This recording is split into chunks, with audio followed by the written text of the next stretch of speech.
Hey everyone, and welcome back to another tutorial. In this one, we are going to look at Remix, which is one of the hottest frameworks that is being talked about right now, and it's probably going to be really famous and maybe used by many in 2022. Now, this is a framework which was initially paid, but now they have made it free and it looks super cool. So in this whole video, we go through a series of steps by building a really good application that has a database, it also has a front end and sort of a back end as well. It also uses server-side rendering and the client-side rendering, so there's a lot to learn in this video, so I would highly recommend that you watch it till the end. Before we actually get into the content, I would like to remind you to subscribe to the channel if you have not already and like the video so this video can reach out to multiple people, because this video is going to be helpful for a lot of people. And finally, a shameless plug. I wrote this really cool book called the Angular Cookbook, and this is one of the best books out there right now to learn Angular and polish your skills in Angular, especially if you are working with enterprise web applications. So without further ado, let's get started. Alrighty, let's begin. So we're going to be looking into really small example to see how things work in Remix. We're also going to be seeing a couple of things actually. We're going to look into the way Remix works, concept of Remix, how that works in general, and what kind of areas it focuses on. So let's talk about Remix, what it is, how is it different from the other projects or other frameworks that are out there, right? First of all, Remix is eliminating a problem. At least that's what their selling point is, or that's how they promote their framework. In general, Remix is a weird mix of server-side and client-side programming, and there is a very thin layer between those two when it comes to working with Remix. So it's quite different. It's a different approach in terms of how you design things, but somehow it also makes sense. So let's first have a look at this code. I can tell you how it essentially looks. So first of all, we know that every application has some pages, of course, but they also have some sort of forms, for instance, login, sign up, and whatnot. Imagine that you have a page where you have a form, and this form has some sort of input, let's say title. All right. If you need to fill this form and submit the data, Remix makes it easier to have some things by default in the project, one of which is called action, and the second one is called loader. What happens in this case is that when you run action, it essentially does a particular job. For instance, you can see that it essentially gets the form data from this form, and then it calls this action called create project. And this action essentially is supposed to do some particular thing and then get back the data with you. Now, this is all theoretical, but when we do into coding, you will essentially understand it more. Let's begin. So the problem that Remix eliminates, as I said, is some sort of this situation. Every page that you use usually in your web application, if it's based on some data, there is most likely going to be the case where you have some sort of URL. As you can see here, it says example.com, sales, invoices, and there's an invoice ID here, right? So if this is a page where you have sales, and in those sales you have this particular where you see 8,000, this is a particular sales item or one item out of all these sales that you see here. So these are all the sales: Santa Monica, Stankonia, Ocean Avenue. These are some sale items. So these are list items. But if the user would click one of those, they will see the detail of that item, right? So this is a whole structure of the page. Now, what Remix does is that it has a different file for every page, right? And it makes it really easy to manage those because each file actually can be executed in parallel, which means that when your page loads, it will essentially first load the document, but then it would do, in this particular case, 4 things at once. It will essentially call the data for example.com, top level route. Then it will call in parallel, which means at the same time, it will also call this sales nav.json. So it will get this nav data, the data that you see at the top, overview, subscription, invoices, customer deposit. Then it will get all of the invoices in parallel at the same time. So all of these are executing in parallel, which means that if your application loads in 2 seconds or 3 seconds, all of this data, all of these calls will be executed at the same time, and you will get the data at the same time as well. So it gets one for invoices, and then finally it also executes this particular chunk for the detail at the same time. And this is really cool. If you go forward in this homepage of Remix.run, but this is also really cool how they show this. So as we can see here, if I mouse over on any of these, it shows us that this root has this file called root.js. Inside that root.js, there is a call or API call for the user.json. When we call user.json, then we get the particular user, whoever is logged in. Then we go to sales, and then we get the sales nav.json, which essentially uses this guy here. Then it has invoices, so it gets this particular invoice. And then finally, we have this invoice ID that essentially gets the invoice ID. All right. So this is what's happening right here. Now you can see that through nested routes, Remix can eliminate nearly every loading state, which means that the highlight of Remix.run, or the way that they market, as I said, is that they are saying that, hey, when the user opens your application, the user will most likely not see any sort of loaders because Remix is so fast, right? So here is a situation where we have something without Remix and something with Remix. And this is a really good presentation of how they try to eliminate things with Remix. You see that when I'm gonna scroll, this is a timeline. So you see that here the document starts loading at the same time. Then if I go forward in the list, you see that without Remix, in a regular application, when the document loads, then JavaScript kicks in, and then JavaScript it starts, or maybe even by this time JavaScript has not kicked in. So you see a fake loader. The HTML loads and you show a loader. Then the JavaScript kicks in. So you can see that here we are kicking in the root.js that essentially fetches some data. And then what happens is that first you get, so you can see here in this case, we first get on the left, we get this whole data for the user, because at this time we essentially get the user. So here you see the user data. But by this time with Remix, all of the data is fetched because Remix loads all things in parallel. You can see that here we first load root.js, then we start with user.json and sales. By this time, root.js, sales.js, invoice.js, and invoice.js is also loaded with all of the data, because this is essentially server-side rendered as well. It's a combination of server-side rendering plus client-side rendering, because it does that in parallel, and which is absolutely cool. Now on the front side, you see that these calls, they are being loaded in parallel. The root.js, sales.js, invoices.js, and invoice.js, they are all loading at the same time, which makes it faster. So if I go forward, you will see that this is already loaded, but now it's loading the sales data without Remix. This is still loading the sales data. So there's a loader, then it gets the sales. All right. Then if we go forward, then it starts loading the nav.json and then invoices. So you will see that when it gets the nav.json right here, then it gets invoices. So invoices are here, but now there's a loader at this particular point where we have to actually see a particular invoice. So for a particular invoice, then it starts this invoice.js call.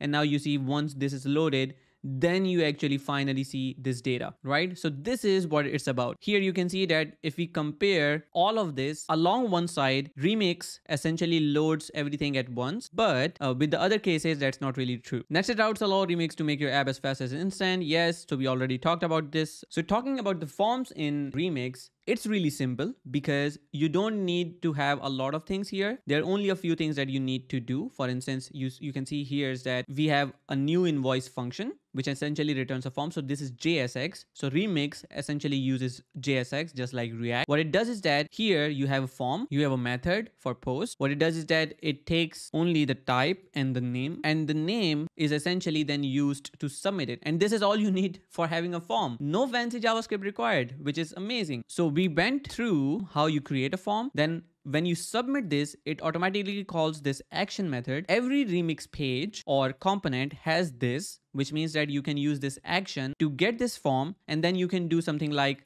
create invoice or use some sort of API. And you can also then use the redirect method to automatically go to that particular page, which is absolutely stunning. This is a really small code that does a lot of job. Similarly, there's also one more thing that I wanted to share, and that is when you run something in Remix and you have a state, for instance, let's say you are creating a new post or you're creating a new data. What would happen in that case? When you're looking at Remix for creating a data, and you would see that in that case, we have some situation where we press submit, and then it essentially would be in a state where you're submitting the data. What would you want to show in that case? Would you want to show a loader in that case? Maybe not the greatest idea. So it would allow you to use this transition variable, which has different states, for instance, submitting. And I think there are multiple states as well. I've not gone through all of that yet, but we're going to probably explore that soon. So when you're submitting the data, it can change the output of saying creating invoice. And then once it's done submitting, it would go back to the case where it says create invoice. So this is how it would go. Now you can see that there are a couple of things other as well. For instance, you could have a particular invoice or the form. It depends. HTML forms, who knew? I really like how they've created their website. So if I go down, this is what I see. And the word is HTML forms. Who knew? Really cool. And then there's this. I think we all have been through some sort of page like this, which is called the blue screen of death. So I think there is is also one important thing to understand, that if you have any errors, let's say you're submitting a form and you get errors in terms of submitting the form or getting to a particular page, what would happen in that case? So essentially, it also allows us to use something called error boundary, which means that if you are fetching a data that is not available, it essentially provides you the error boundary itself. So let me show you just like this. So you can see that here we have this error boundary, which catches the error if you're trying to do something. And then you can see that it says, oh snap, there was a problem loading the invoice. And it would look something like this. So let's say you tried to execute a call right here and it failed. So you would see this page. So this is really cool because you can see what would happen if only a particular area in your application crashes, because all of these areas are divided into multiple things, right? So that's what it is. Now let's see if you go forward and see what do we have. Yeah, that's pretty much it. We are going to try to see, do we have a div type here? We could create this application called Remix Jokes. That is one thing that we could do. There's also a possibility to developer blog. I would be really interested in the developer blog using Remix because when I tried it before, it seemed really fast.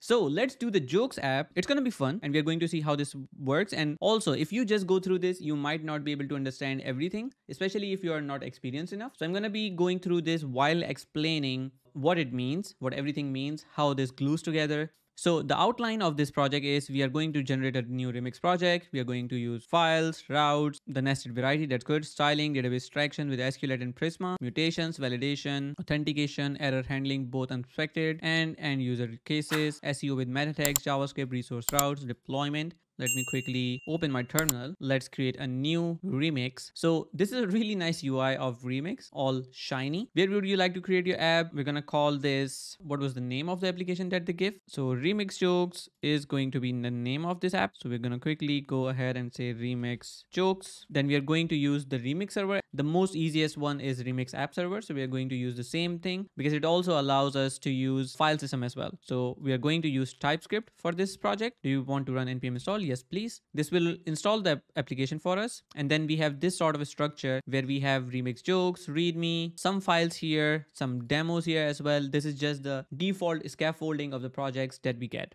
When we have this application built, we're going to quickly go ahead and open this into our editor. So we are going to do code, Remix Jokes, and this should essentially open this into our own very pretty little editor. So I'm going to open this. I'm going to also open the terminal as well. Now let's have a quick look through the files that we have. First of all, we have this app folder. All of our code essentially remains in the app folder. In the app folder, we have this root tsx, which essentially binds everything together. You will notice that it has a couple of things from Remix, but the major highlight of this file is that it has a couple of things, including the apps document. So here you would see that we have this function called app. This is where the entire application resides. So this is your root components, you could say. In React, we have some root components. So these are your root components. The document essentially is general HTML. So you would see that this is an HTML, this is a head, body. Inside the body, we pass on the children. And then we also have some other things like live reloading or not. So this glues everything together in terms of creating the document. Then we have this layout, which essentially has the Remix logo and some other things. So what we are going to do is that I'm going to run npm run actually dev. So we're going to run our server. It's going to be at localhost 3000. And once we open this, this is what you see. This is the scaffolded application of Remix out of the box. You see that it has a logo, some routing of home, Remix dog, and other things as well. This also has some inner demos. For instance, if I go to actions, you see that this is localhost 3000 demos actions. And inside that we have some fun things. So it also has links to other guides, but there's a question. What is more useful when it is broken? An egg. Yay! If we said anything apart from the egg, then it would say, sorry, egg is not right. So it shows the data here, but also if you do this, then it goes there. Anyways, looks good. So now that we have this, there are also a couple of things to see. We saw the root tsx, then we have the app routes and public and remix config. So let's have a quick look at those files as well. So essentially, root contains your document and your layout. That is the major thing that you need to know about. Then it also has the remix logo, nothing to worry about here, but this is important. We have two things here. First, the error boundary, and then we got the catch boundary. Now you see that when there is an error for, let's say, fetching something, it essentially would say there was an error, there's an error message. And we also have something called the catch boundary, which means that if there's a particular case where we get this 401, you're trying to visit a page that you don't have access to. If there's a 404 status from the server itself, and it says something like this. So these are all configured automatically in the root root.tsx, which is really good. Now we have two things, entry.client. So when you run this application, there are two things that's happening. First, server-side rendering. So there's an entry server tsx. You see that this particular server essentially use React DOM server, and then it runs the Remix server, and then essentially it runs other things as well. So first, when you run the Remix application, it runs everything on the server side, including the calls as well. And once you have done with that, then it goes to the client side and it hydrates it back. So it rehydrates the application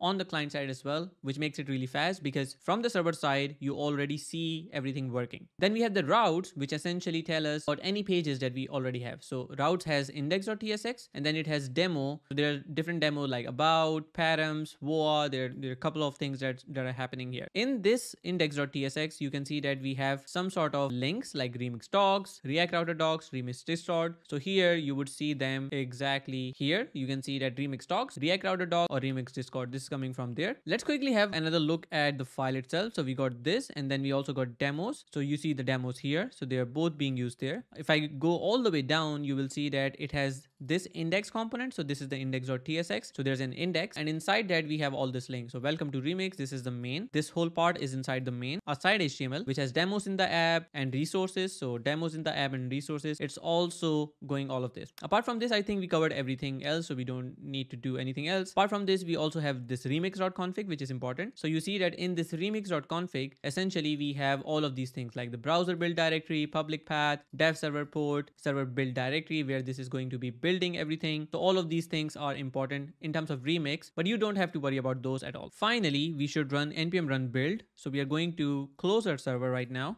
and then we are going to run Npm Run Build, and let's see what happens. So it's going to generate all the build of whatever we have so far, and you see that it only took 544 milliseconds to build the whole application that we have in production mode, which is amazing. So if I open the build, you see that there's index.js, assets, everything as such, and I think that's pretty much it. Now we are going to run the application. So already we are going to say something like npm start, which will essentially start the server from here, from the disk folder. I believe if you don't have the build folder, it doesn't run it. So if I go to package.json, you will see that it says remix serve build. So it serves the build folder. And if I refresh the page now this is the production build. All right, let's see if we have any logs on in here. I don't think so. Yeah, we don't. But if I try to look into, let's say, a particular file here, let's say index.ts, we don't see that because there is no index.ts file because this is in production mode. There might be some sort of JS file here. So you see that this is the routes file, which is super minified, and it contains a lot of code as well. Feel free to take a look around to see what you see. All of these strings, this is exactly this. So this is a final minified build file that you can see here. So now that we have run this, let's delete all of the stuff, as they say. So we need to delete app routes and app styles. So let's go ahead and delete those. So we are going to routes and styles. We're going to remove those, and we're also probably going to stop the server. So let's stop the server because we are going to rebuild this from scratch. Now we are going to replace the app root tsx with this. So I'm gonna copy this all, and I'm going to go to root.tsx, where we had a lot of things, including the document, including the layout. So I'm going to replace all of this with this simple function, which has a simple HTML. It has a head and is a meta tag, and then there's a body. Okay, so let's save this, and then we are going to run npm start essentially, or npm run dev, so we can see this working. So if I refresh now, you see that we see hello world. Super simple, super clean. And now if we change anything in the file, this should also reflect. So let's say hello world CWA. If I save this, you see that it reloaded itself. So now that we have this set up, let's see what are the next instructions. So your app directory should now look like this: app client server root tsx. I think this is exactly what it looks like, only 3 files. Now we're going to go forward. The first thing that we want to do is get our routing structure set up. Here the routes our app is going to have. We're going to have these routes: jokes,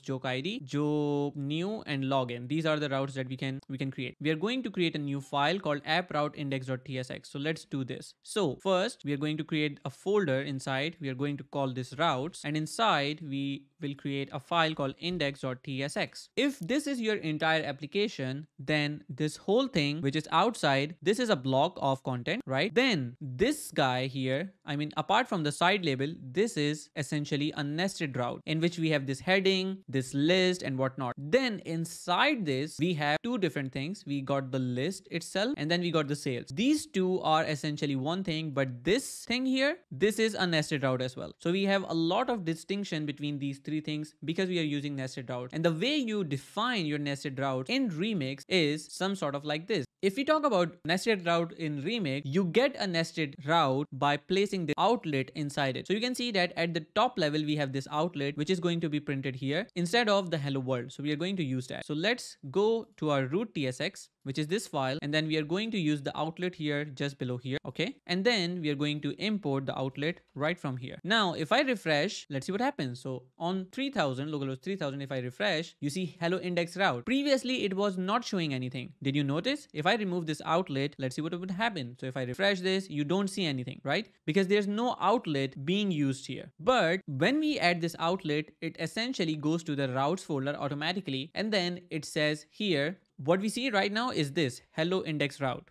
Now we are going to create the jokes route and we are going to essentially copy all of this code. So we are going to create another route using app routes jokes.tsx. So you can do it by doing something like this. We can quickly create it like this: touch app routes jokes.tsx. If you are using a Linux subsystem or bash, it essentially creates the file for you just like this. And then you can paste the code. Notice that this jokes route itself has a heading, it has a main, and then it has a routing outlet or an outlet inside. This is also important to understand. In the root.tsx, we have a body. Inside the body, we have outlet, which means everything inside this body is switchable. But when we go to index.js, this has no other outlet, which means that if we go to localhost 3000, it will just say hello index route. But if we go to jokes, then we will see this h1, but we will also see another main with an outlet, which means that this heading is going to be there, but this outlet, different kind of content inside it. So I'm going to just save this and show you once we go to jokes. So if I now go to joke, you see that, hey, this is being loaded now. And if I inspect this, you will see something like this. So it has a joke main, but where did the outlet go? That's interesting. The outlet will only be used to show something inside if there is something inside. Otherwise, it won't do anything. It will not even exist on the route. Okay.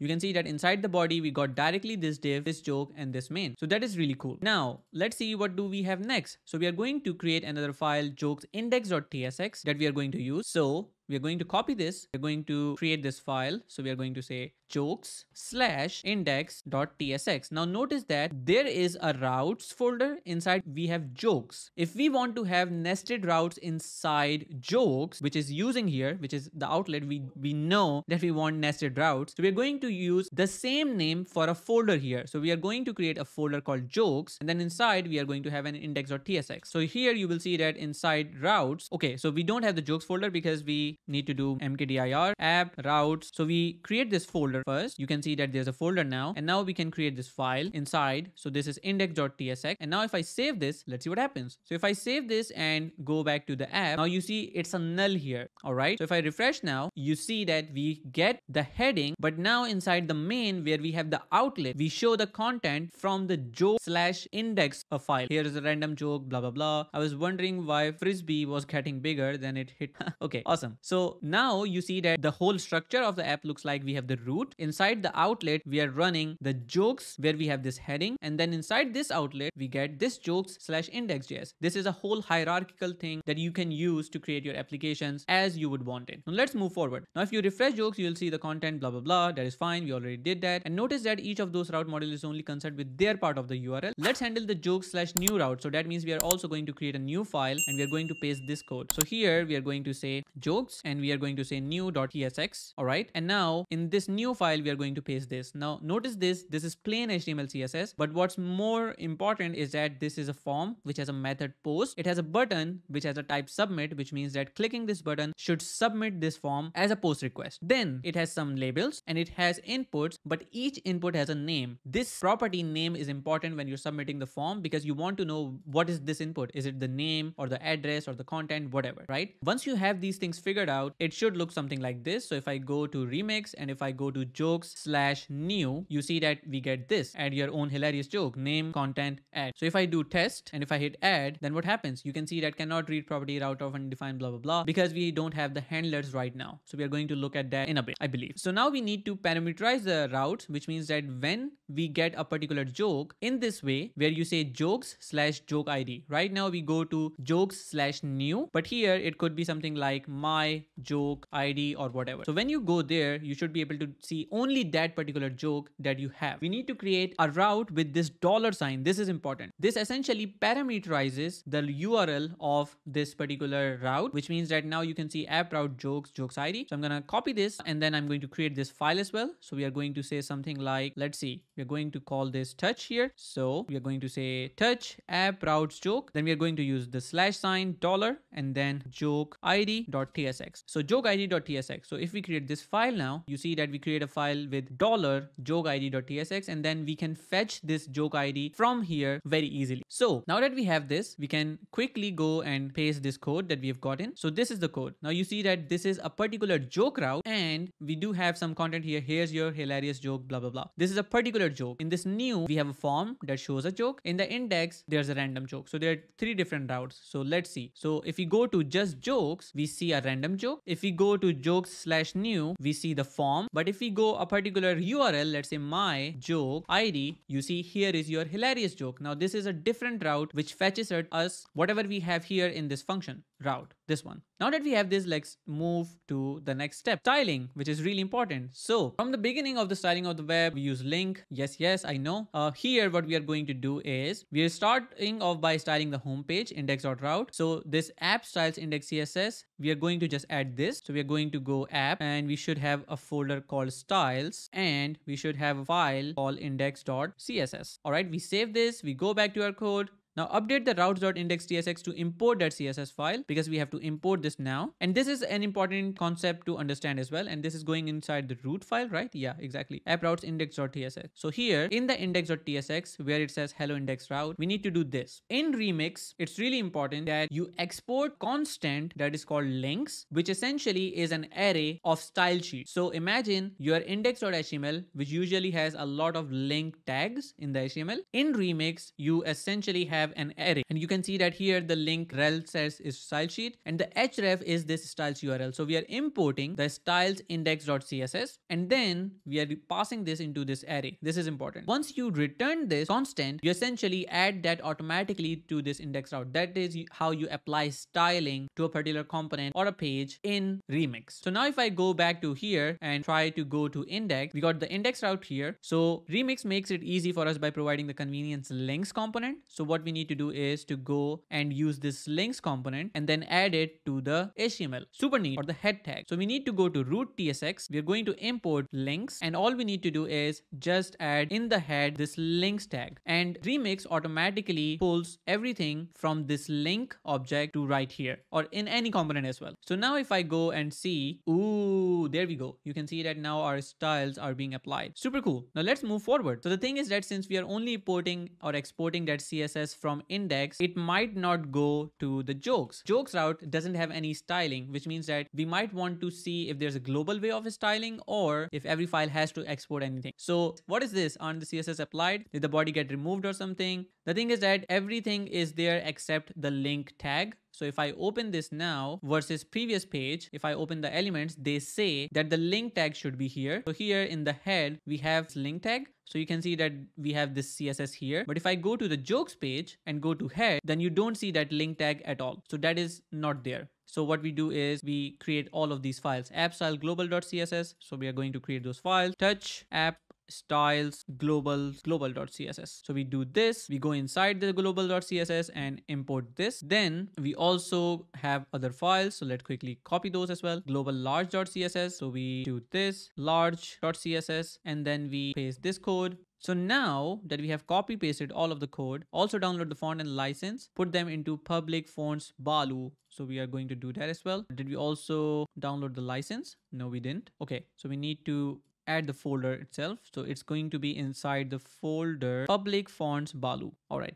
So we are going to go to here, go to public, create a folder called fonts and create a folder called, and we're going to create a file here called license.txt and then paste the license here. We also need to open this folder and also our Chrome tab and copy this guy, which is inside the folder. So we cut this guy, come back here and we paste it here. All right. Now that we have that, while you're downloading asset, you may also download the social image and put it in public social PNG. Okay, so we are also going to save this image into work, tutorials, remix, jokes, and they're public, and the folder that they called was socials, or maybe not. Let's just save this here and quickly see if that's what they meant. So they meant we need to add this into public social PNG. Yeah, we put it right way. Add the links export to approot tsx and route app route jokes tsx to bring some css to make the page nice. Remix. Then we're gonna have this. Then we also import a couple of style files here, just like this. So we import all of these style files. Then we go back and add our const link function to add all of these style sheets into Remix. As I mentioned earlier, when you have to import styles into a particular component like this root component where all the global styles are going to be added, in Remix you import the CSS file, and after that you essentially use the links export constant and add the rel style sheet and the file itself. Now you also see that the global medium style sheet is also using a media query, which is super cool here because you can specify this style sheet is only going to be available when the minimum width is 640. Similarly, you can see that the global large style is also going to be used when the minimum width is 1024. So that's why things would look different in different cases. So if I now go to my app, which is this, you can see that the background is now applied every page. If I go to new, you can see that the styles are here as well. And if I go to the home page, you can see that it's here as well, right? So for different cases, we have different results, and that's what is going on. Now let's go and do some more magic here on the jokes tsx. So we need to import the links function and export the links file here as well. So let's go to app routes jokes.tsx, and this is the file jokes.tsx, and we are going to import the link function here. Then we are also going to go ahead and we're going to use this jokes.css, and then we do this links function. So we're going to go to our jokes. So we're going to go into here. We're going to add the link function, export the style sheet for the jokes CSS. And now let's have a look at the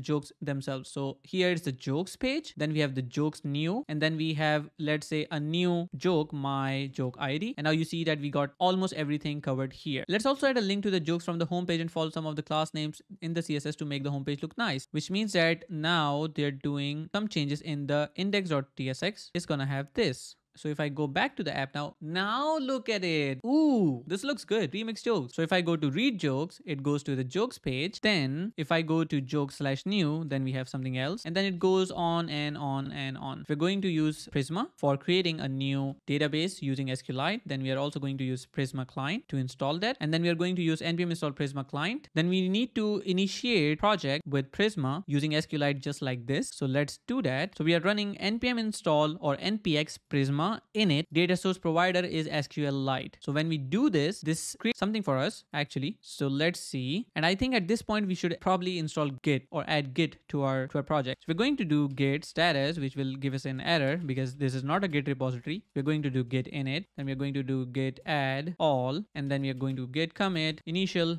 commit, and then we can also say initial UI installed Prisma packages, let's say. Now so we are going to create a folder called Prisma, and we are going to create schema.prisma. So let's quickly do that. So we are going to say touch or mkdir, or we already have a Prisma folder here. Okay, schema.prisma is already here. So what it does right now is that a couple of things. We can also install the .prisma file marketplace. So let's add an extension for Prisma. This one has 175,000 installs. So let's do that. Probably the most installs right now. And now we got syntax highlighting. Yay! Now in the Prisma schema, you see that we have the SQLite database. We will have a database URL that we'll define in the env file. Then we have this joke model which has ID, created add, update add, name, and content. And all of these are using Prisma schema. Now we are going to say npx prisma db push. This will give you this output, which means that it will create client for us, and they are going to add this to this file. Okay, all we need to run is npx schema push. Let's do that. This essentially should use our model and do something. So environment variable loaded from .env. Then you can see that it says SQLite database devdb created at file this. Database is now in sync with your schema, done in this, generated Prisma client, and added to this. Very good. Let me see what changed. We got a dev.db, we got a schema.prisma. These are the only two things that happened. Now we are going to do, this command will did a few things. For once it created a database, then it also pushed the necessary changes to a database to match the schema. All right. Finally, it generated the Prisma's TypeScript types so we can get stellar autocomplete. Okay. So one of the things that we need need to do is to add these two things into our files. So we're gonna go into our code, which is this, and inside the git ignore file, we're going to add these two things as well, prisma dev.db and env. So this is not going to be shown exactly now. Let's talk about the seed data. So we have the prisma seed.ts that we can create. I didn't want to do that. So we can create a file inside the Prisma folder, seed.ts. So we have this now. We're using the Prisma client. We create a new database. Then we call the seed method automatically, which uses promise.all getJokes.map. So it takes all of these jokes and then it adds them by using db.joke.create, and then the data is joke. This data has a name and content. Okay, so it's going to be data, name, and content. Once we have done with this, so now we just need to run this file. We wrote in TypeScript to get type safety. This is much more useful as our app data model now grow in complexity. So we'll need a way to run it. So we are going to add esbuild registers as a dev dependency. So let's add that really quick. What does this do? Now our database has those jokes in it, no joke. But if we don't want to remember to run that script in time, the database, luckily we don't have to. Okay, so what we do in the package.json is we can add the seed data. So we don't have an empty database. So if we add this particular line into our package.json, what this does is that it will run this prisma seed.ts file, okay? And then the seed would create all of this data. Is Prisma a database? Prisma is a package that connects with the database. Prisma allows you to create a client that you can use in your JavaScript file to create records in the database. So here you can see that we get a new database using Prisma client, and then we can do database queries from our JavaScript file or the TypeScript file, just like we would use JavaScript. So here we are saying that, hey, take this array, take all of the objects from here. For each object, create an entry in the database inside the jokes table. So that's what it is doing right now. So now that we have this, now we need to connect to the database. One last thing we need to do is to connect to a database in our app. We do this at the top of the Prisma TS file. So exactly, we are doing this. So what we'll do is that we'll run npm run dev, and then whenever we make a change, it will essentially do that for us. Built in this server is started, localhost 3000. That is good. Then we copy this to a new file called dbserver.ts. So we are going to create a new file, app utils dbserver.ts. So let's go and create an app. We're going to create a folder called utils, and then we are going to create a file called dbserver.ts and paste this here. So let's quickly see this db.server.ts. So it's db.server.ts. So I think this file, what it does is that it will check if there is already a Prisma client, then it will probably share that. Otherwise it will not. So it says, hey, if the environment is production, then we create a new Prisma client and we connect with that. Otherwise we will check if we don't have a global database, then we create it and we connect with it. Otherwise we just return the global database. So it makes sure that we are not generating new connections for everyone. So read from the database in the remix loader, which means that we are going to update the app route jokes tsx route module to load jokes from our database and render a link of the jokes. So here is what we are going to copy paste. So we are going to copy this jokes.tsx. We're going to go back to our code. We're going to go and close all of these things so we're going to go to our routes jokes.tsx, and inside here we are going to import the link outlet. I'm going to remove this guy from here. So we are importing the DB. That's the first thing. Then we are adding a type for the loader data. This is super important because otherwise TypeScript keeps crying. So the loader data in this particular page is going to be jokes list item, which is going to be an array of ID string and name string. Then we are going to create a loader function, and this is same for all remix components per se. You will see that a loader function essentially, so what we do is that we say db.joke.findMany, and it returns the data inside here, and we then can use that here. So we go into our component, the jokes route, we get the data using the use loader data. Then we go downwards and then we do data.jokeslistItem.map. So inside the UL, where I have to copy everything from here, not just the lines. So it is going to be something like this. So let's save this and let's see the jokes. So right now there is nothing in the database. Is that the case? File deleted, rebuilding, app routes, jokes.tsx, file change, jokes.tsx. So this db server.ts, we already have this. When we run this, it goes here, but this dbserver.js, it's not being used anywhere else.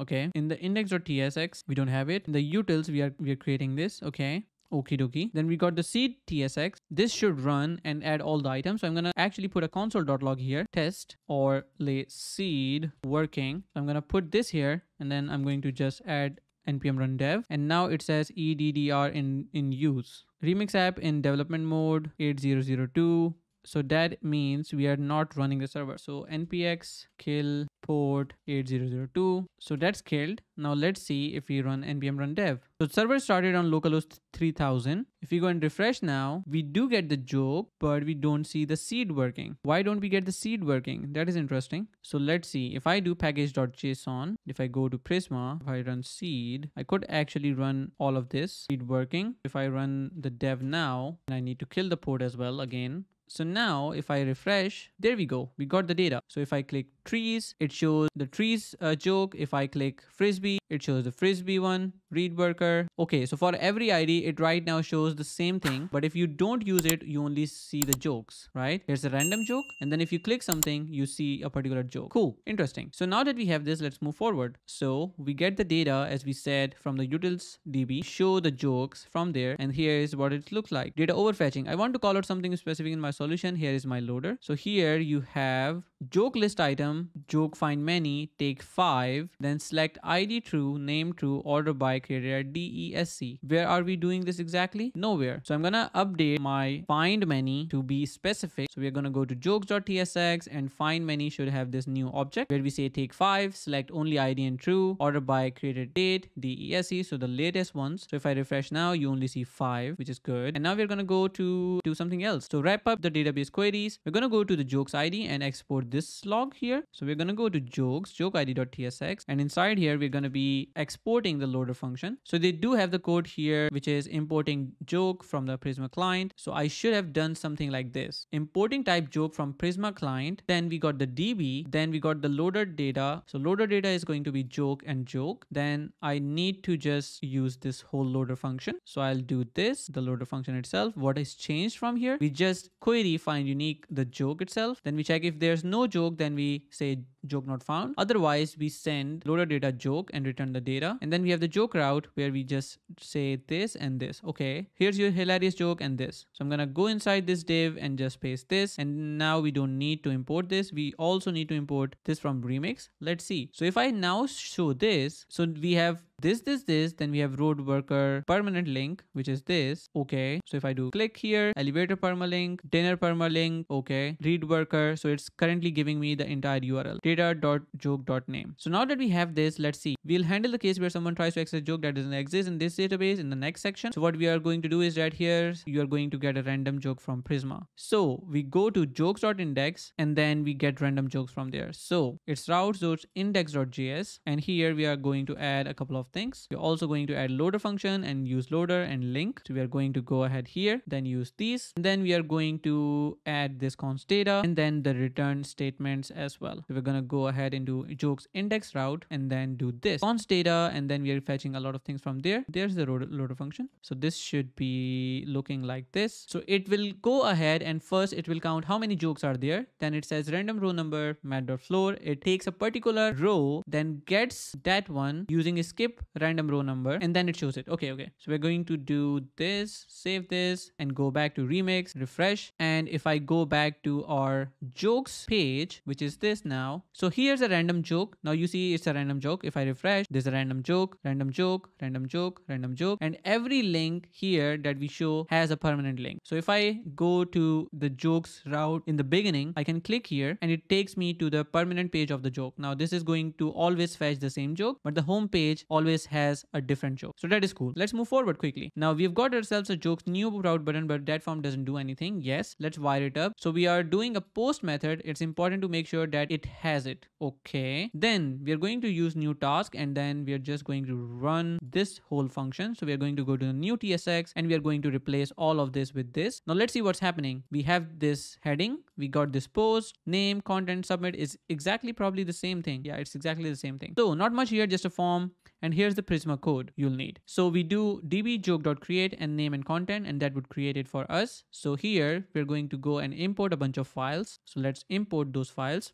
Notice that we are importing action function from Remix, the redirect from Remix, and db from the utils file that we created. Then we create this action function, and this is probably the most important bit in this whole page, because when you submit the form, this is what happens. It goes to the action function, it gets the form data from the form, it gets the name and the content that we will fill in. Then if there is anything missing, then we say form not submitted correctly. Otherwise, we have this field, or we get it in this file or variable, and then we create a joke, and then we get the joke's ID and we redirect to that. So that's important. So if I go ahead to my app and go to add your own, this goes to the new page. Now you see that here we have the name and the content, and then this and this. So we add this, and now you see that it automatically shows us what's most useful when broken and egg. It shows us to exact joke after it has been created, and also adds this to the list as well. Then let's see. So once we have this, we need to add this, save this, and it takes us there. So the new TSX acts use action data and redirect. So we need to add that into the new.tsx. I'm going to close other files because it feels like I'm being overwhelmed with that. So the action function, just below that, we got the redirect from Remix. We also need to have validate joke content,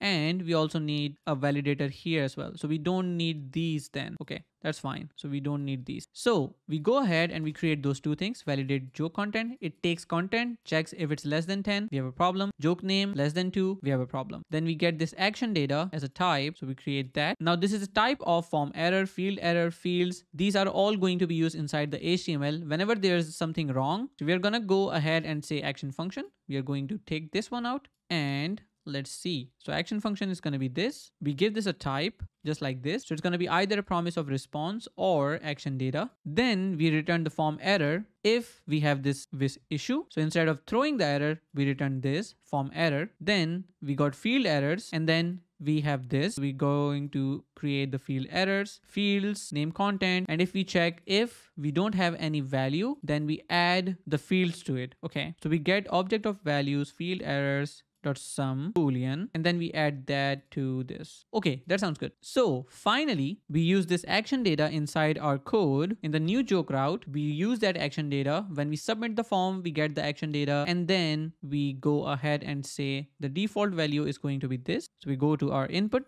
and the name is going to be empty, and then we say something like this. Default value is action data fields.name. Then we got aria invalid and aria described by, so we are going to add those as well. So we go to name. After this, we just add those, do something like this. Then we also go ahead and add this error block right after the label. So if we have an error, we're going to show that. So right after the label, we have the errors. Now we are going to go do the same thing for the other one, which is the content. We're going to add this default value. Then we are also going to add the aria labels and aria described by. So let's quickly do that. I'm going to go to the end of it, add it, save it. And now finally, we are going to add the action data here. So let's go ahead and do that. Right after the label, we got the action data, and now we should be able to see errors. So if I refresh now, if I do something like A, and if I add, you can see that it says joke's name is too short. So now we are adding the validations using React. Similarly, if I say something like AB, now if I save, so this is fine, but this is not fine. So if I go forward and add something like this and click add, now you can see that we got the content and the name as well, and the permanent link as well. So everything is working in that case. So we got authentication, unexpected errors. So I'm gonna go above and actually copy all of this, replace in the DB file, save this. Then we need to run seed again. So we need to run npx prisma db seed. So it runs the seed again. We need to see if our server works, which we have not run. So npm run dev, and let's see if that works. It seems like it. So we got the initial database created, very good. And I think all of these things are working now in contrast. So now if I run all of this, we get a random joke every time we refresh. We can go to a permanent link of a joke, and that works as well. And now we are going to look into authentication part itself. So how would the authentication work? We're going to install bcrypt, and we're going to use bcrypt for using the hashes. So we install bcrypt, and now there is the authentication flow. So what would happen is we are first going to login. So the user submits the login form. We check if the form data is valid. We check the login type. If the username or the login type is login, then we check if the user exists. If the user doesn't exist, we go back to the login page. If the user exists, then we check if the hash matches, which means is the password correct. If the password is not correct, we go back to login. But if the password is correct, then we create the user session cookie with user ID. Then we redirect to jokes, which is the home page. And then we also do the cookie header. If it's registration, then we check if the username is available or if there is an existing user within the application. Then we check if the user has password. Then we create the user, and then we do the same things as we discussed. So here's that's written out. So they have written out the same thing. Now, what we need to do is that we'll implement the login form. So we are going to start with this CSS. So we got app style login CSS. So let's quickly do that. I'm going to go to my here and I'm going to say touch app styles slash login.css. And then we are going to go to the login CSS inside app styles. And here quickly open login CSS and paste the styles that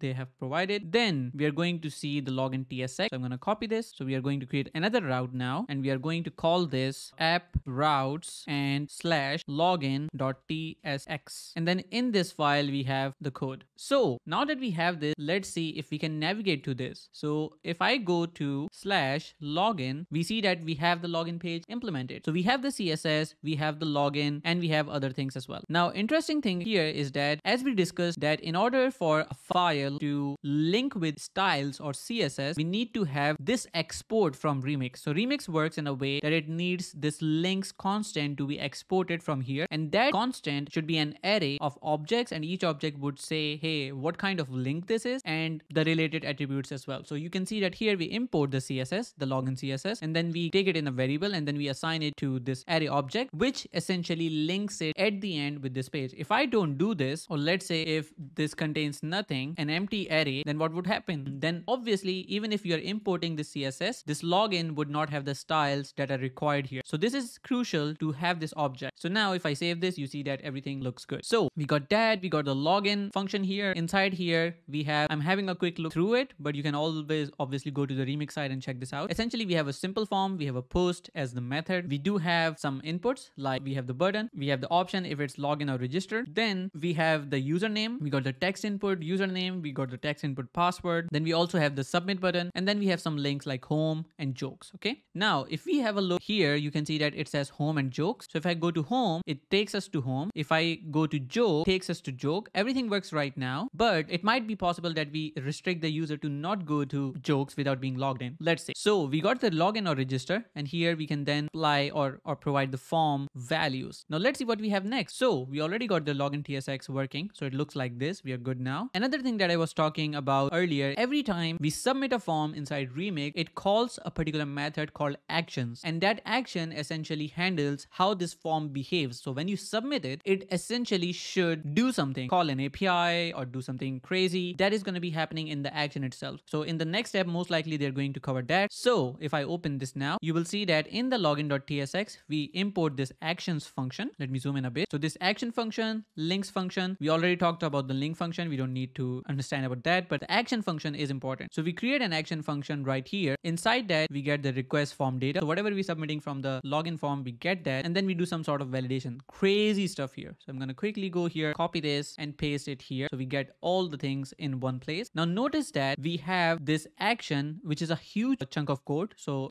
I don't know how many lines of code this is, but this is all what we are talking about. So action data, it starts from right here. So it takes the form data, every input like login type, username, password, redirect to all of those things. Then it essentially checks if everything that we have provided has right value. For instance, the login type should be string, username should be string and whatnot. If that's not the case, then we throw an error in the form itself. But after a while, we get all of these values, assign it to a particular constant, and then we check if there are any errors in terms of we have a value, but that value has error. Here we are checking even if the value is a string or not, which we essentially require. But here we check what is the exact error that we get from validating it. So we have some checks for the username and the password. So validate username essentially is the function that checks about if the user has at least 3 characters. So you can see that if the username length is less than 3, we throw an error. Similarly for the password, it's 6. So if either of those are there, then we get field error. And if we have field errors, we return the field errors from here and also the fields which got the error. So when we get the error, just alongside the inputs themselves, you will see that we would have some sort of errors, which is right here. So if we have field errors, which means there are some issues with the input itself. If there's an error with username, we essentially show what is the error. Similarly, if there is an error with the password, then we also show the error related to the password right here. We do all of that here. We show the errors as well. You see that we also do some sort of accessibility here. For instance, you can see aria invalid, aria described by. So we are doing something like that. Once everything looks good and we don't return an error from here, from the action function, then we switch and check what is the type of the login. Is it a register or is it login? If it's register, then it goes and checks, hey, does the user exist right now? If the user exists already, we say that user with this username already exists. But if that's not the case, then then we essentially say form not implemented. So we are going to implement that later. But for the login case, we just say it's not implemented. All right. So let's save this, try this out. So we're going to go to our app actually, and we'll look at that. So I'm going to use, let's say, demo at demo.com. And here I'm going to say click 1, 2, 3, 4. And if I say submit, then let's see what happens. It says not implemented. You see the message here? That is what it's shared, right? So having said that, if this was registered, then we would have done something different. So let's say if we do demo at demo.com, and if I just hit submit, it also says not implemented because this is not there at the moment. Now that we have this, let's see what we have next in the tutorial. So I'm gonna close this guy, come, and also let's check the validation as well. I forgot about that. So let's say if I say D and if I hit submit, you see usernames must be at least 3 characters long. If I do password like DADA, it would say it should be at least 6 characters long. But if I make it 6 characters, this one should be happy. And if I add this guy, this one should be happy. But it says not implemented now. So we get the validation and the feedback in the way we should be getting. Now that we have form validations, other stuff as well, we are going to implement logic for creating the user. So here it says that we are going to put this logic in a separate file called apputils sessionserver.ts. So there we are going to create the session. So let's create this file now. I'm going to quickly do touch and this. And we got a new file called sessionserver.ts. Now let's see what the code looks like inside session server. So I'm going to copy this, paste this in the file, and then we're going to look at how this looks. So we got bcrypt here. I think we already have the bcrypt file, right? Or do we not have the types.bcrypt? Maybe that's the session server file now is happy since we have got the types. Now look at this. Here we have the login form, which has a username and password. Then we have a login method that takes an object, username, password. It tries to find if we have the user already in the system. So find the user using the username. Then we check if there's no user, then we return null from here. Afterwards, we check if the password is the correct password or not. So we use bcrypt for comparing the user password hash. And then if the password is not correct, we return null. Otherwise, we return the actual user who is logged in. We're going to go to our browser again. And then here we're going to import this login session. We're going to go ahead and in the login.tsx, we are going to just add this import, which is login. Then we are going to fetch this as well. So where it says not implemented, just around the login work, which is here, we're going to actually do this. So what it does now, first of all, it imports login from session server. Then it essentially calls this function right from the front end. It calls that function and sees the username and password. So passes that from these fields. So username and password. And now it checks what is the user. If we get a user, then good. If we don't get a user, then it says username password combination is incorrect, which is what we actually want. And finally, it says not implemented if the user already, right? So if we go back to our app, let's say if we try to say login and then we do this and then we hit submit, let's see what happens. It says username password combination is incorrect because this user does not exist in the database, right? If there was a user that already was there, then a situation would be different. Now we know that there is a user inside our database, which is, if I go to the seed file here, you will see that the seed essentially creates a user named Cody and this password. So I'm going to copy this password. And when we use Cody and this password, then it should not say username password combination is incorrect. It should say not implemented. So if I hit submit, no, because this is the hashed version of Twix rocks. This is what we should pass. My bad. So if I say submit, now you see it says not implemented. So if we have a user in the system, right now it says not implemented because it gets the user, validates it, finds it, everything looks good. But if I give a wrong password, then if I hit submit, it says combination is not correct. So this is working very good for us at the moment. So if I hit with the correct password, it says not implemented. So far, so good. Now let's see. Remember actions and loaders on servers. So one of the things that is really important to understand is what is written here. The actions are run or on the server side. So when you run an action, this is run on the server side, but it's funny because the code that you see here, the action itself, it looks like it is running on the front end. So this should call or make an API call to the backend. But the thing is that this action is run on the server side. And also if there are any loaders, they are also running on the server side. So this is amazing how thin the line of front end and back end here is in Remix. But yeah, when you get used to it, I think, or when I will get used to it, I'll probably find it less weird. So with that in place, try to log in with the username Cody and password TwixRocks. We already did that. And check the terminal output. Here is what I get. So if I go to my terminal and if I see output, this is what we get. The ID, username Cody, password hash. We are already getting it on the server side. Because this is running on the server side, we see that here in the console log where our server is running. This is important. Now if I go to my app and if I check here, you don't see the log here. If I try to hit submit, you don't see the log here because this is running on the server side. So if I go back, let's say if I hit the server or something, or even we could say also see something like 74.77 milliseconds, this is what was done. So if I hit this again, Now we have a different value of milliseconds here. So we know that this is working perfectly fine. I'm going to say if you're having trouble, run npx prisma studio to see the database in the browser. Let's run this and try this out. So we're going to run npx prisma studio, which opens everything in the browser. So that's good. So we have a model here. We can see we got a lot of jokes here. Here's the joke. And if I go back to my user, this is the user that we have. Cody, the hashed password. It has 7 jokes and whatnot. Cool. Now let's see what we have next. So we have the user ID in the session. We're going to do this in the app utils. So now we have got the user. We need to create a cookie session for the user to keep the user logged in, and that is what we need to do next. So we'll create a user session function in app session server that accepts our user ID and route to redirect to. It should do the following: create a new session with a cookie storage, then it will set the user ID field on the session, and then it will redirect to the given route setting the set cookie header via cookie storage commit session function. So I'm not familiar with the cookie storage and the commit function, so we are going to check this out how that works. So I'm going to open this, see what have we changed. So from Remix, we get this create cookie session storage. So let's actually import both of these things in the session server.ts. So here we import the redirect and create cookie session storage. Then we see that once we've got the user itself and the user is not falsy or null or whatever, then afterwards we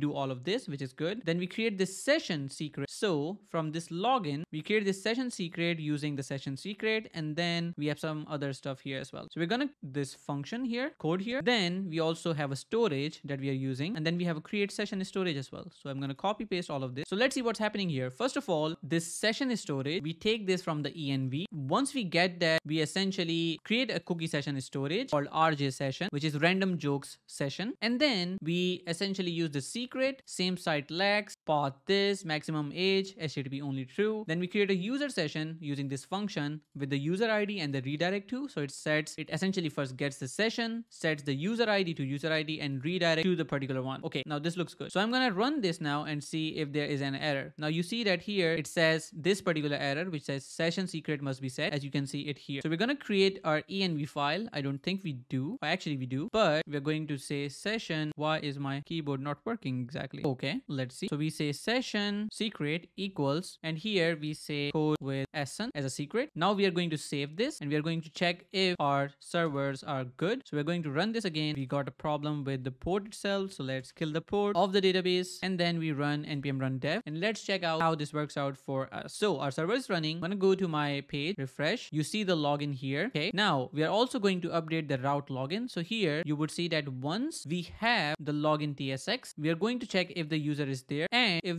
the user password combination is incorrect or not incorrect, which means it's correct, then we just create the session. So let's quickly do that. I'm gonna go to routes login tsx, and here we are going to see where it says return this. I'm going to replace this with this. So create user session with user ID and redirect to. So here, what do we have the redirect to set? Exactly this. Redirect to or cool. So let's save this and let's try this out now. So if I go to my app, refresh now, and let's say we go to login, then we can try logging in. So we can say Cody, and what was it called? Twirox, something like that. So if we hit submit, it says password is incorrect because I have written the password incorrect. So it's called Twix Rocks. So Twix Rocks, and if I hit submit now, it should log in and take us to the app. So if I hit submit, you see it logged in and took us to the app itself. So in this case, we got the login. Let's see the headers themselves. So here we got the response header, the request headers, we got the cookies as well. In the cookie, we got the RJ session. So we got the session created here. I'm also looking into some of the other things. So let's see. Size, HTTP only, secure, same site, same party, priority. So we got all of those things. Okay. Then we got to this, and I think the cookies have been set as well. I want to call out that the session secret environment variable I'm using really quick. The value of the secrets option is not sort of thing you want in your code because the baddies could use it for their nefarious purposes. I don't know how you would pronounce it, but yes. So update the init file with session secret with any value that you like. Then look at the network tab. With the login, it should have a response header of set cookies. That's what I was trying to look at. So this login should have set cookie. What have I missed? Actually, let's see. So it has set cookie RJ session, and it sets all of this. This is a different set cookie than what I have redirect to username, Cody Twix Rocks. Then it redirects to jokes, content type, cookie. This says that in login, you should have a response header. So set cookie doesn't have the UID, but the session, and we get that. So we are good. So set cookie has this session and all of the things that we set. And if you check the cookie section of the application tab, that you also see that we already had a look at that. So that's good. And now every request in the browser makes to a server will include that cookie. We don't have to do anything on the client. This is how cookies work. So that means that if I go to jokes here, that should essentially have the cookies as well with RJ session here, which is good. Now remember to check the docs to learn how to get session from the request, update the utils session server, and then we are going to update it with some of the information provided here to get the user ID from the session. In my solution, I create 3 functions: get user session, get user ID. Okay, so that means we're gonna have these functions created here. So I'm going to copy these functions and paste it just above the create user session. So we're going to go into session server where it says create user session. We're going to create all of these functions here. Now let's have a look at these. The first function, get user session, essentially gets the session from storage, and then it says request.headers.get cookie. This gets the session. Then the get user ID gets the session using this method, and then from it extracts the user ID. Because we set the user ID in the session itself, right here, exactly here, you see that when we create the session, take the user ID and we set that inside the session itself, and we also the redirect to as well. But when we talk about this user ID, we can get it the same way we set it. So we do session.get user ID, then we check it if it's not null or null, whatever. If it's not null and we have it, then it returns the user ID. Finally, we have require user ID, which means that this is now checking we have the user ID or not. And if we don't have the user ID, then this function redirects the user to the login. Now this is important because you do a login request, it automatically checks we have the session and the user ID, and if it doesn't have that, then it redirects it. So look at this. It says get the user session, get the user ID. If the user ID doesn't exist, or if the type is not a string, then it checks if the URL already has a redirect to. If it has a redirect to, then it throws a redirect to that particular login with the search parameters. Otherwise, it just returns the user ID. So that's good. So I'm gonna save this now and let's see what we have. Did you notice in my example we are throwing a response? Yes, I did. So that means that a redirect is a utility function that returns a response object. Remix will catch the thrown response and send it back to the client. That's a great way to exit early and abstractions. Okay, now update the app routes jokes new TSX to use that function to get the user ID and pass it to the Prisma joke create call. Let's see. So we have this require. So I'm gonna go to new.tsx, which is inside here, joke new.tsx. We gotta have a look at the require user ID. So right now we are looking at a point where if we log in, if we go to a particular page, then we have to check if we already have the user ID, then we are good. Otherwise, we're gonna throw away this user to login page. In the new TSX, we are going to import the DB, or actually require user ID, from util session. Then we are gonna go inside our action function. So this action function that we have right now, it retrieves some data, or it essentially tries to create a new joke, but you cannot create a joke if you're not logged in. So this is going to check that. It's going to use the require user ID with the request. So we already passed that. This will go inside the session itself, and then it will check out if this user has already a session active with the server. If that's not true, then that would mean that this user ID won't exist, and then this would redirect to login. So we are doing this right here. So let's save this guy real quick, and we are also going to check a couple of things. So this says same string content is not assignable to type without, yeah, exactly, because we have not created the user. So here we are going to say that when we create a joke, we take all of the fields, but we also take the user ID. So here we're going to say data fields and then also the user ID, and now file with TypeScript is super happy. So let's try this out. So right now, if I go ahead and let's say if I don't have my session, yeah, let's say we refresh, we check the cookies. So we're gonna go and check our cookies into application cookies, localhost 3000, and here we should have a cookie called rj session. So we're going to clear all of the data. Let's go to storage, clear site data, refresh, and now we shouldn't have a cookie of rj session. Okay, now that we don't have this, that would mean if I go to add your own, and if I try to create, let's say, a random joke, and if I say joke here, that would mean it will try to add a joke, but it will also check if I'm logged in or not, which I'm not. So it is going to throw us to the login page, and you see what happened. So it threw us to the login page, but the interesting part is that we also had this in the code that when it throws us to the login page, it also throws with the search parameters. So with the search parameters, it means that it essentially shares where were we before. So it says redirect to jokes/new. So we should be, once we are logged in, we should be at jokes/new. So here, if I try something weird, like we say, what was the name of the user? Cody, and then Twix rocks. But let's say if I give a wrong password, then it would say, hey, this is incorrect. But let's say if I give the correct password, then it should first log this user in, second, create the cookie, and third, redirect to the new page for jokes. So we are going to quickly check our application right now. We don't have the RJ session per se. So we are going to submit this. And now you see we got the RJ session. So this user is now logged in. That's the first. It redirected us to the jokes.new. So we can now add our